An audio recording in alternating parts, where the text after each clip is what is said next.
Hello नमस्कार प्यारे साथियों, कैसे हैं आप सभी। दोस्तों आज फिर से आपके बीच हाजिर हैं एक टॉपिक लेकर। और आज का जो हमारा टॉपिक है वो है घन व पासा। घन से रिलेटेड आज हम कुछ सवाल लेकर के आए हैं आपके बीच में। रैंडमली हम सवाल उठाएंगे इनमें से कि किस टाइप से एग्ज़ाम्स के अंदर सवाल पूछे जाते हैं।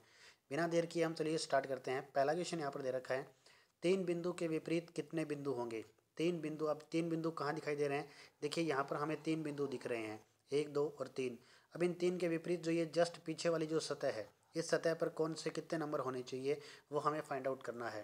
तो देखिए सबसे पहले हम देखते हैं दोनों में कॉमन नंबर क्या है। तो देखिए यहाँ पर दे रखे हैं 1, 2 को 2 कॉमन है, यहाँ पर भी क्या है 2 कॉमन है।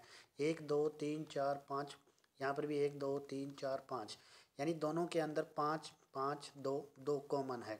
जब किसी की पासे की दो सतहें जब एक दूसरे के समान हो, दिए गए किन्हीं दो पासों की दो सतहें जब एक दूसरे के समान हो तो बची हुई जो सतहें होती है वो एक दूसरे के क्या होती हैं, विपरीत होती हैं। तो 3 के विपरीत जस्ट पीछे वाली सतह पर कितना नंबर आएगा, 4 नंबर आएगा। तो राइट आंसर हमारा क्या होगा यहाँ पर, 4 ऑप्शन इज द राइट होगा। ठीक है, चलिए हम बढ़ते हैं नेक्स्ट क्वेश्चन की तरफ।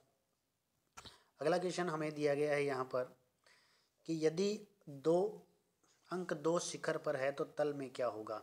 अब देखिए दो शिखर पर हमें कहीं भी नज़र नहीं आ रहा है, 6 दे रहा है, 5 दे रहा है, 4 दे रहा है।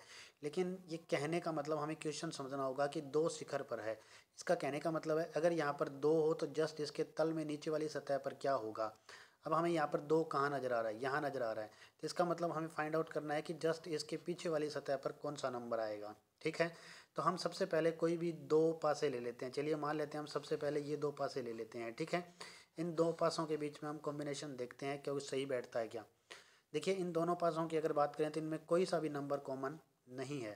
जब कोई सा भी नंबर कॉमन नहीं है तो क्यों ना हम पहले और तीसरे पासे को ले लें। जब हम पहले और तीसरे पासे को लेते हैं इनके बीच में आपस में कोई कॉम्बिनेशन देखते हैं। देखिए क्या इन दोनों के अंदर कोई भी नंबर समान दिखाई दे रहा है। हाँ बिल्कुल समान दिखाई दे रहा है। कौन सा नंबर, 6 अंक। इसमें भी 6 अंक दे रखा है, सॉरी इसमें भी 4 अंक दे रखा है और इसमें भी 4 अंक दे रखा है। दोनों के अंदर 4 4 अंक समान है। जब किन्हीं भी दो पासों में 2 अंक समान हो और इसके अलावा 1 और 1 इसमें भी समान है। ठीक है, जब इन दोनों के अंदर 6 और 1 दे रखा है, इसमें सॉरी 4 और 1 दे रखा है, इसके अंदर भी 4 और 1 दे रखा है। जब इसकी दो सतहें इस पासे की दो सतहों के जब समान हो तो बची हुई जो सतह है वो एक दूसरे के क्या होती है, विपरीत होती है। तो 2 के विपरीत कौन सा नंबर आएगा, 6 नंबर आएगा। 6 नंबर यहाँ पर डी ऑप्शन दे रखा है तो हमारा सही आंसर क्या होगा, डी ऑप्शन रहेगा। ठीक है, चलिए हम आगे बढ़ते हैं। तीसरा क्वेश्चन हमारा दे रखा है 5 शिखर पर है तो तल में क्या होगा। अब 5 शिखर पर तो हमें नहीं दिखाई दे रहा, बराबर में दिखाई दे रहा है, लेकिन फिर भी हमें मान लेना है कि मान लेते हैं हम यहाँ 5 होगा, यहाँ 5 होगा तो इसके तल में नीचे वाली सतह पर कौन सा नंबर आएगा। ठीक है, ये हमें फाइंड आउट करना है। जबकि हमें यहाँ दे रखा है तो इसका मतलब इसके पीछे वाली सतह पर कौन सा नंबर आएगा। अब देखिए इन दोनों में कॉमन नंबर कोई दिख रहा है, हाँ बिल्कुल दिख रहा है। इन दोनों में 4 और 6 कॉमन दिखाई दे रहा है, 4 और 6 कॉमन दिखाई दे रहा है। हमसे पूछा गया है 5 के विपरीत। तो जब दो पासों में 2 अंक कॉमन हो तो बचे हुए 2 नंबर एक दूसरे के क्या होते हैं, विपरीत होते हैं। तो 5 के विपरीत क्या आएगा, 1 नंबर। तो हमारा सही आंसर क्या रहेगा यहाँ पर, 1 नंबर, बी ऑप्शन सही रहेगा। ठीक है, चलिए हम आगे बढ़ते हैं। नेक्स्ट क्वेश्चन देखते हैं। यदि बिंदु एक शिखर पर है तो तल में क्या होगा। एक शिखर पर है तो तल में यानी जो इसकी नीचे वाली सतह है, इस नीचे वाली सतह पर क्या नंबर आना चाहिए, ये हमें फाइंड आउट करना है। ठीक है, अब देखिए क्या दोनों में कोई कॉमन नंबर दिखाई दे रहा है। इसमें भी 3 है, इसमें भी 3 है, इसमें 2 है, इसमें 2 है। यानी इन दोनों में दो दो कोई सतह पर अंकित अंक हैं वो एक दूसरे के क्या हैं, समान है। जब 2 अंक समान है तो बची हुई जो दो सतह हैं वो एक दूसरे के क्या रहेंगी, विपरीत। तो हमारा सही आंसर क्या होगा, डी ऑप्शन, 4 जो नंबर है वो 1 के विपरीत रहेगा। तो आई होप आपको ये बढ़िया तरीके से समझ में आ रहा होगा। ठीक है, चलिए हम अगला क्वेश्चन लेते हैं। अगला क्वेश्चन हमें यहाँ पर दे रखा है, निम्नलिखित में से कौन सा रंग हरे रंग के विपरीत है। किस रंग के विपरीत पूछा गया है हमसे, हरे रंग के विपरीत पूछा गया है। हरा रंग हमें यहाँ दे रखा है। ठीक है, तो इसके जस्ट नीचे वाली सतह पर कौन सा कलर आना चाहिए ये हमें फाइंड आउट करना है। तो पेपर के अंदर या एग्ज़ाम्स के अंदर हमें 3 4 5 कितने भी पासे दिए जा सकते हैं, पासा एक ही होगा लेकिन उसकी अलग अलग सतहों से हमें दिखाया जाएगा। ठीक है, तो हम कोई भी दो पासों को लेकर के एक दूसरे के साथ कॉम्बिनेशन बिठा सकते हैं। जैसे मान लीजिए इसमें हरा दिया गया है, इसमें भी हरा दिया गया है, तो क्यों ना हम इन दोनों का एक दूसरे के साथ संबंध स्थापित करें। ठीक है, इसमें हरा दे रखा है, इसमें हरा दे रखा है, लाल नीला इसमें नीला दे रखा है, इसमें भी नीला दे रखा है। तो देखिए हरा और नीला इसमें भी दे रखा है, हरा और नीला इसमें भी दे रखा है। जब इन दोनों में दो समान है तो सीधी सी बात है लाल के विपरीत क्या आएगा, जामुनी आएगा। लेकिन ये तो हमें फाइंड आउट करना ही नहीं था, ठीक है। लाल के विपरीत कौन सा आएगा, जामुनी आएगा। तो ऑटोमेटिक यहाँ पर जामुनी दे रखा है तो जामुनी ऑप्शन ऑटोमेटिक गलत हो जाएगा, क्योंकि हरे रंग के विपरीत जामुनी नहीं आ सकता, क्योंकि जामुनी किसके विपरीत आएगा, लाल रंग के विपरीत आएगा, ठीक है। हम डायरेक्ट ऑप्शन से भी काट सकते हैं। किस तरह से, जैसे हरा हमें दिखाई दे रहा है यहाँ पर और नीला हमें यहाँ दिखाई दे रहा है, हरे के बिल्कुल पास में नीला दिखाई दे रहा है, तो नीला कभी भी हरे के विपरीत नहीं आ सकता। तो ये ऑप्शन भी हम क्या कर सकते हैं, यहाँ से काट सकते हैं, ठीक है। अब इसके अलावा हम देखते हैं, देखिएगा कौन किस से पता कर सकते हैं हम कि कौन सा किसके विपरीत आना चाहिए। अब दो ऑप्शन हमारे पास मात्र बचे हैं, क्योंकि दो ऑप्शन हमने ऐसे ही काट दिए, या तो बैंगनी आएगा या कौन सा रंग आएगा, नारंगी रंग आएगा, ठीक है। चलिए हम अब इन दोनों के बीच में आपस में कॉम्बिनेशन देखते हैं, दूसरे और तीसरे के बीच में, ये 2 नंबर है और ये 3 नंबर, इन दोनों के बीच में कॉम्बिनेशन देखते हैं। क्या इसमें कोई कॉमन अंक, कॉमन कलर दिया गया है? हाँ बिल्कुल, इसमें लाल रंग दिया गया है, इसमें लाल रंग दिया गया है, ठीक है। इन दोनों में एक ही लाल रंग है जो कॉमन दिया गया है। जब कोई भी कॉमन रंग हमें मिल जाए तो हमें क्या करना होता है, उस कॉमन रंग से हमें घड़ी की दिशा में घुमा देना होता है, ठीक है। कहने का मतलब पहले लाल लाल रंग आएगा, उसके बाद में क्या आएगा, यानी हम अगर बात करें किस तरह से फाइंड आउट कर सकते हैं, तो पहले देखिए लाल रंग लिखेंगे हम, उसके बाद में कौन सा आ रहा है, नारंगी रंग, ठीक है। तो हम नोट क्या कर लेंगे, नारंगी। इसके बाद में तीसरा कौन सा रंग आ रहा है, तो तीसरा रंग आ रहा है यहाँ पर बैंगनी। अब दूसरे की बात करें तो यहाँ पर कौन सा रंग आ रहा है, लाल रंग, तो हम लाल के जस्ट नीचे कौन सा कलर लिख लेंगे, लाल, ठीक है। नारंगी के नीचे कौन सा लिखेंगे, लाल से जस्ट आगे कौन सा दिखाई दे रहा है हमें, हरा कलर, और इसके जस्ट लास्ट में कौन सा दिखाई दे रहा है, नीला कलर, ठीक है। तो इससे हमें पता चल जाएगा कि बैंगनी के अपोजिट जो कलर आएगा वो कौन सा आएगा, नीला आएगा, जबकि नारंगी के अपोजिट जो कलर आएगा वो कौन सा आएगा, हरा कलर आएगा, ठीक है। तो हमें निकालना क्या है, हरे रंग के विपरीत ही तो निकालना है, तो हरे रंग के विपरीत कौन सा कलर आ जाएगा, नारंगी कलर आ जाएगा। तो डी ऑप्शन हमारा यहाँ पर क्या रहेगा, सही रहेगा, ठीक है। चलिए हम बढ़ते हैं नेक्स्ट क्वेश्चन की तरफ। 3 शिखर पर है तो तल में क्या होगा, 3 अगर शिखर पर है, यानी 3 अंक अगर शिखर पर हो तो तल में क्या होगा। तो सीधी सी बात है, हमसे 3 के अपोजिट पूछा गया है, 3 के अपोजिट यानी इस पीछे वाली सतह पर कौन सा रंग आएगा, कितने जो बिंदु होंगे वो अंकित होंगे, ये हमसे पूछा गया है। तो सबसे पहले देखिए दोनों में कोई कॉमन दिखाई दे रहा है, 4 और 2 कॉमन दिखाई दे रहा है, तो सिंपल सी बात है 4 और 2 यहाँ पर कॉमन दिखाई दे रहा है, तो 3 के विपरीत ऑटोमेटिक यहाँ पर कौन सा आ जाएगा, 6 आ जाएगा, ठीक है। तो 3 के विपरीत कौन सा होगा, 6 होगा। डी ऑप्शन यहाँ पर हमारा सही रहेगा। चलिए नेक्स्ट क्वेश्चन की तरफ बढ़ते हैं। अगला क्वेश्चन हमें यहाँ पर दे रखा है, प्लस वाले फलक के ठीक सामने कौन सा है। तो किसके सामने पता करना है हमें, प्लस वाले के सामने पता करना है। अब प्लस किस में दिया गया है, प्लस इसमें भी दिया गया है और प्लस इसमें भी दिया गया है, यानी 3 नंबर और 4 नंबर, इन दोनों आकृतियों के अंदर हमें प्लस का निशान दिखाई दे रहा है। तो देखिएगा क्या हम इन दोनों से फाइंड आउट कर सकते हैं, क्या इसके अंदर कॉमन कौन सा अंक आ रहा है, कॉमन इसमें भाग आ रहा है, प्लस आ रहा है, भाग आ रहा है, प्लस आ रहा है, तो इसका मतलब त्रिभुज किसके अपोजिट होगा, वर्त के अपोजिट त्रिभुज होगा। यानी प्लस के अपोजिट ना तो आयत या त्रिभुज आ सकता, ना यहाँ पर स्क्वायर आ सकता है, ठीक है। तो ये त्रिभुज किसके अपोजिट आएगा, ये अपोजिट आएगा इस वर्त के, तो त्रिभुज अपोजिट नहीं आ सकता किसके, प्लस के, तो ऑटोमेटिक यहाँ से इसका ये निशान हट चुका है, ठीक है। अब प्लस के जस्ट पास में क्या लिखा गया है, भाग लिखा गया है, तो प्लस के जस्ट पास में भाग लिखा गया है, इसका मतलब भाग ऑप्शन है वो कभी भी, क्योंकि जो चीज़ पास में दिखाई देती है वो कभी भी विपरीत पीछे वाली सतह पर अंकित नहीं हो सकती, क्योंकि ये भाग इसके पीछे वाली सतह पर अंकित नहीं हो सकता, क्योंकि ये ऊपर अंकित है, तो ये निशान भी नहीं आ सकता, ठीक है। अब हमारे पास कितने ऑप्शन बच गए, मात्र 2 ऑप्शन बच गए, बी और सी। अब इन दोनों में से फाइंड आउट करना है कि कौन सा आंसर हमारा सही रहेगा, ठीक है। तो हम कैसे पता कर सकते हैं, अब देखिए पहले और तीसरे, इन तीनों दोनों पहले और तीसरे से आपस में कॉम्बिनेशन करके हम किस तरह से फाइंड आउट कर सकते हैं, चलिए देखते हैं। इन दोनों में कॉमन चीज़ क्या दिखाई दे रही है, दोनों में कॉमन नंबर क्या आ रहा है, प्लस ये भाग कॉमन नज़र आ रहा है। जब भी किसी संख्या में कोई कॉमन नंबर आए, जैसे भाग कॉमन आ रहा है, तो भाग के जस्ट आगे वाली संख्या कौन सी आ रही है, इंटू आ रहा है, तो इसके आगे इंटू लिख लीजिए। इंटू के जस्ट आगे कौन सा आ रहा है, तो यहाँ पर वर्त आ रहा है, तो ये वर्त लिख लीजिए। सेम चीज़ यहाँ करनी है, पहले भाग और भाग के बाद में प्लस आ रहा है, पहले क्या आ रहा है, भाग, उसके बाद में क्या आ रहा है, प्लस आ रहा है, ठीक है। और जस्ट बाद में क्या आ रहा है, त्रिभुज आ रहा है, सॉरी। तो हम यहाँ पर क्या नोट कर लेंगे, त्रिभुज। तो देखिएगा यहाँ पर भाग जो गुणा का निशान है वो किसके अपोजिट आ रहा है, प्लस के अपोजिट आ रहा है। तो इसका मतलब हमसे पूछा गया प्लस के अपोजिट कौन सा अंक आएगा, तो यहाँ पर क्या आएगा, गुणा आएगा। ठीक है, यहाँ पर हमें क्लॉकवाइज नियम लागू करना होता है, क्योंकि दोनों में जब कोई दो अंक समान होते हैं तो उन अंकों से हम घड़ी की दिशा में घुमाना स्टार्ट कर देते हैं, और उसके बाद में जैसे जैसे जो जो आता है उसको नीचे लिखते जाते हैं, तो वही एक दूसरे के क्या होते हैं, अपोजिट तय होती है। ठीक है, चलिए हम अगला क्वेश्चन लेते हैं। अगला क्वेश्चन हमें दिया गया है, यदि एक शिखर पर है तो तल में होगा। अब एक अगर शिखर में हो तो तल में क्या होगा, एक यहाँ पर शिखर में दिया गया है, तो यहाँ पर नीचे वाली सतह पर कौन सा अंक आएगा वो हमसे पूछा गया है। ठीक है, क्या दोनों में कोई चीज़ कॉमन नज़र आ रही है, तो यही एक ही कॉमन नज़र आ रहा है, इसके अलावा और कोई चीज़ कॉमन नज़र नहीं आ रही है। ठीक है, जब कोई नज़र कॉमन नहीं आ रहा तो हमें पता है कि एक के अपोजिट दो नहीं आ सकता, तो इसका मतलब इस ऑप्शन को हम क्या कर देंगे, काट देंगे। ठीक है, एक के अपोजिट चार है वो कभी नहीं आ सकता, इसका मतलब ये ऑप्शन भी क्या कर देंगे, हम काट देंगे। एक के जस्ट पास में क्या दिख रहा है, छः दिख रहा है, तो इसके बराबर सामने वाली सतह पर छः अंकित नहीं हो सकता, इसका मतलब छः भी नहीं आएगा। और पाँच की बात करें, पाँच भी जस्ट पास में दिख रहा है, तो इसका मतलब पाँच भी नहीं आएगा।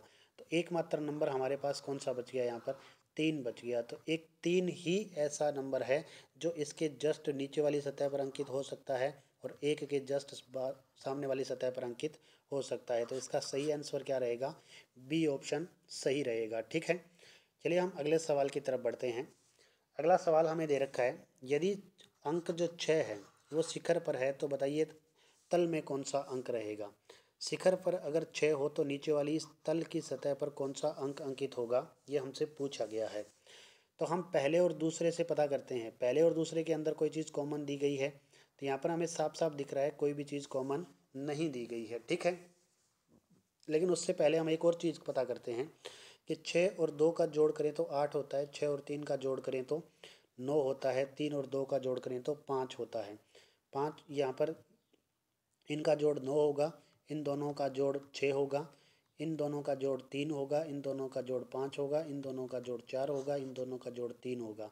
तो कहीं भी हमें कौन सा जोड़ नहीं मिल रहा है, 7 नहीं मिल रहा है। जब किसी भी पासे के अंदर जब सामने दिख रही किन्हीं दो फलकों पर अंकित अंकों का योग अगर 7 नहीं हो, 7 नहीं हो, तो वो पासा कौन सा कहलाता है, वो हमेशा ही मानक पासा कहलाता है, स्टैंडर्ड डाइस कहलाता है। और स्टैंडर्ड डाइस की शर्त क्या होती है कि स्टैंडर्ड डाइस के अंदर हमेशा ही जो इसकी विपरीत सतह होती है, विपरीत सतहों पर अंकित अंकों का योग हमेशा ही कितना होता है, 7 होता है। तो देखिए 6 के विपरीत क्या आएगा, तो इसके अंदर हम कितना जोड़ें कि 7 आ जाए, तो 1 जोड़ेंगे। 4 के विपरीत क्या होगा, कितना जोड़ना पड़ेगा, 3। 5 के विपरीत क्या होगा, कितना जोड़ना पड़ेगा, 2। 1 के विपरीत क्या होगा, 6। तो हम आसानी से सभी के साइड में पता कर सकते हैं कि विपरीत सतहों पर कौन सा अंक आएगा, क्योंकि ये पासा कैसा है, मानक पासा है, और मानक पासे के अंदर हमेशा ही विपरीत सतहों पर अंकित अंकों का योग कितना होता है, 7 होता है। तो 6 के शिखर पर है तो तल में क्या होगा, 1 आएगा। तो यहाँ पर राइट आंसर क्या रहेगा, 1 रहेगा, बी ऑप्शन सही रहेगा। ठीक है, अगला सवाल हमें दे रखा है, पासे की निम्न अवस्थाएं दर्शाई गई है, तीसरी अवस्था में दाहिनी ओर कौन सा अंक होगा। तीसरी अवस्था में दाहिनी ओर, देखिए ये साइड की बात करें तो ये साइड लेफ्ट साइड है और ये साइड कौन सी साइड है, राइट साइड है। हमसे पूछा गया है इस सतह पर अंकित अंक कौन सा होगा, यानी हमें 6 के विपरीत पूछा गया है। 6 के विपरीत अंक कौन सा होगा ये हमें निकालना है। तो हम पहले कौन कौन से अंक कैसे निकाल सकते हैं, देखिएगा 6 के विपरीत 3 नहीं आ सकता, क्या 3 ऑप्शन में दे रखा है, क्योंकि 3 हमें पास दिखाई दे रहा है, तो नीचे वाली सतह पर जो अंक अंकित होगा वो 3 विपरीत नहीं हो सकता, तो इसका मतलब ये ऑप्शन नहीं आएगा।